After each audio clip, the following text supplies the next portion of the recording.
Have you ever wondered why people act the way they do? Why your friend always arrives late? Why some people seem so confident while others second-guess everything? Or why you sometimes make decisions that don't make any logical sense? The answers lie in psychology, and today I'm going to share 10 fascinating psychology facts that will completely change the way you understand human behavior. By the end of this video, you'll see through people's actions in ways you never thought possible. Some of these facts might make you uncomfortable. Others will explain behaviors you've witnessed your entire life but never understood.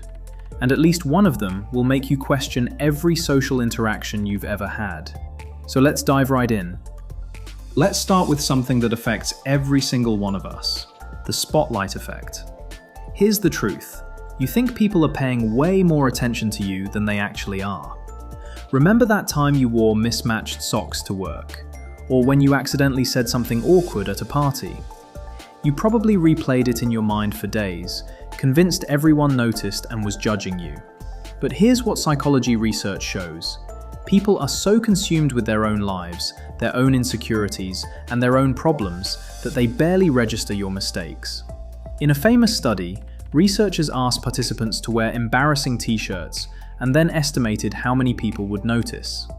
The participants thought about 50% of people would notice their shirt. In reality, only 23% did, less than half of what they predicted. This happens because we're the center of our own universe. We experience every moment of our own life, so we assume we're just as central to everyone else's experience. But we're not. Everyone else is too busy worrying about their own spotlight to pay attention to yours. So the next time you're anxious about how you're being perceived, remember, you're probably not being perceived nearly as much as you think, and that's actually freeing. Now let's talk about why people believe what they believe, even when all the evidence points in the opposite direction. It's called confirmation bias, and it's one of the most powerful forces shaping human perception. Here's how it works. Once you believe something, your brain automatically starts looking for evidence that supports that belief, while ignoring or dismissing evidence that contradicts it. Think about it. If you believe a certain political party is corrupt, you'll notice every scandal that confirms your view. But when the opposing party has a scandal, you'll find ways to justify or minimize it. If you think your boss doesn't like you, every neutral comment becomes proof of their dislike. But if you think they do like you, those same comments seem supportive. This isn't about being stupid or close-minded. This is how every human brain works. We're pattern recognition machines, and once we've identified a pattern, we become blind to information that doesn't fit. Studies show that people will even create false memories to support their existing beliefs. When shown evidence that contradicts what they think, people don't usually change their minds. Instead, they double down. This is why arguing with someone rarely changes their opinion. You're not just battling their ideas, you're battling their brain's fundamental operating system. The scary part? You're doing this right now, with beliefs you're not even aware you have. We all are. Here's an uncomfortable truth. Attractive people have it easier. Not just in dating, but in almost every aspect of life. This is called the halo effect, and it's the reason why good-looking people are often perceived as more intelligent, more trustworthy, more competent, and even more moral than average-looking people. Studies show that attractive defendants receive lighter sentences in court. Attractive job applicants are more likely to get hired, even when qualifications are identical. Teachers give better grades to attractive students, and we're more likely to help attractive people when they ask for assistance. Why does this happen? Because our brains take shortcuts. When we see someone who looks good, our brain assumes other positive qualities must be present too. It's irrational, but it's automatic. The really interesting part? This works in reverse too. It's called the horn effect. If someone has one negative trait, we automatically assume they have other negative traits as well. Meet someone who's rude? You'll probably also assume they're incompetent, even if you have no evidence of that. This bias affects hiring decisions, legal outcomes, and even medical treatment. Doctors spend more time with patients they find attractive, and are more likely to believe their symptoms are real. The worst part? Even when we're aware of the halo effect, we still fall for it. Our conscious mind knows looks shouldn't matter, but our unconscious mind has already made its judgment. So the next time you make a snap judgment about someone, ask yourself, am I judging their actual qualities, or am I being influenced by the halo? Have you ever noticed that when you're talking to someone you really connect with, you start to mirror their body language without realizing it? If they lean in, you lean in. If they cross their arms, you might too. If they smile, you smile back. This is called mirroring, and it's one of the most powerful tools for building rapport. Research shows that we automatically like people more when they subtly copy our gestures, speech patterns, and even breathing rhythms. It happens unconsciously, and it creates a sense of connection and trust. Skilled salespeople, therapists, and negotiators use this technique intentionally. They'll match your posture, mirror your hand gestures, and even adopt similar speech patterns to make you feel more comfortable with them. But here's the fascinating part. This works both ways. When you mirror someone else, you don't just make them like you more. You actually start to understand their emotions better. Scientists call this embodied cognition. When you physically mirror someone's body language, your brain starts to simulate their emotional state, giving you insight into how they're feeling. So if you want to build better connections with people, try this. Pay attention to their body language and naturally mirror it. Not in an obvious, creepy way, but subtly. You'll be surprised how much warmer your interactions become. Why do unfinished tasks bother us so much? Why can't you stop thinking about that project you started but haven't completed? It's because of something called the Zeigarnik Effect, named after psychologist Bluma Zeigarnik, who discovered it in the 1920s. Here's what she found. Our brains are far better at remembering incomplete or interrupted tasks than completed ones. Once you finish something, your brain essentially says, "Okay, we're done here," and moves on. But when something is left unfinished, it creates a kind of mental tension. Your brain keeps that task active in your working memory, constantly reminding you about it. This is why cliffhangers in TV shows are so effective. Your brain hates the incompleteness and desperately wants resolution. It's also why you can't stop thinking about that awkward conversation you had, or why that email you need to send keeps popping into your head. But here's the interesting part. You can use this to your advantage. Having trouble starting a big project? Just start it, even if you only work on it for 5 minutes. Once it's incomplete, your brain will keep nudging you to finish it, making it much easier to return to. Writers use this trick all the time. Ernest Hemingway famously stopped writing mid-sentence so he'd know exactly where to pick up the next day. Your unfinished business isn't a bug in your psychology, it's a feature. And once you understand it, you can use it to your advantage. Here's a paradox. More choices should make us happier, right? Wrong. Research shows that when we have too many options, we actually become less satisfied with our decisions, and sometimes we don't make a decision at all. This is called choice paralysis, or the paradox of choice. In a famous study, researchers set up a table with jam samples at a grocery store. One day, they offered 24 varieties. Another day, they offered just 6. When there were 24 jams, more people stopped to look, but only 3% actually bought anything. When there were only 6 jams, 30% of people made a purchase, 10 times more. Why? Because too many choices overwhelm our decision-making process. We become afraid of making the wrong choice, so we make no choice at all. And even when we do choose, we're less satisfied because we keep wondering if one of the other options would have been better. This affects everything: choosing a career, picking a restaurant, selecting a streaming show, even dating. When we feel like we have unlimited options, we become perpetually dissatisfied, always wondering if something better is out there. The solution? Limit your options. When you're stuck, narrow down your choices to just 2 or 3. You'll make faster decisions and feel better about them. Sometimes, less really is more. Have you ever noticed that the most incompetent people often seem the most confident? There's a psychological explanation for this, and it's called the Dunning-Kruger Effect. Here's how it works. People with low ability at a task overestimate their ability.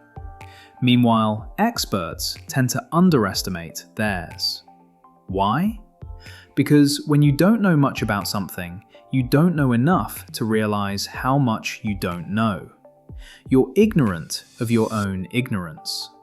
But as you gain real expertise, you become more aware of the complexity and nuance of the subject. You realize how much more there is to learn. So you become more humble. This is why someone who's watched a few YouTube videos might confidently argue with a doctor. They literally don't understand how much they don't understand. Studies show this effect in almost every domain: driving ability, logical reasoning, grammar, emotional intelligence. In one study, students who scored in the bottom 12% thought they were actually in the top 62%. The real danger? We're all susceptible to this. In areas where you feel most confident, you might actually be at your most incompetent, simply because you haven't learned enough to recognize your own limitations. The antidote is intellectual humility. The smartest people are the ones who constantly question their own knowledge and actively seek out information that might prove them wrong. So the next time someone seems unreasonably confident, remember, they might just not know what they don't know. And check yourself too. Where might you be falling into the same trap? Here's a psychological principle that marketers, salespeople, and even con artists exploit constantly: reciprocity. The rule is simple. When someone does something for you, you feel obligated to return the favor. This isn't conscious, it's deeply wired into our psychology. For most of human history, reciprocity was essential for survival. If someone shared food with you, you needed to share back, or you'd be cast out of the group.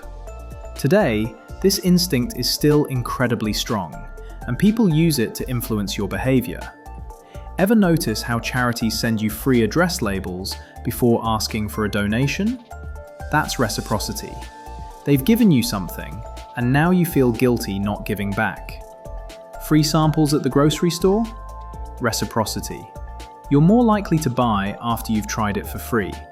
Someone does you a small favor, then later asks for something much bigger. They're leveraging the reciprocity bias. Studies show that we feel obligated to return favors even when we didn't ask for them in the first place, and even when the initial favor was small compared to what's being asked in return. The key to protecting yourself is awareness. When someone gives you something for free, ask yourself, what are they hoping to get in return? But you can also use reciprocity positively. Want to build better relationships? Do small, genuine favors for people without keeping score. Over time, those gestures create a foundation of mutual support and trust. Just remember, genuine reciprocity builds relationships. Manipulative reciprocity destroys them. Let me ask you a question.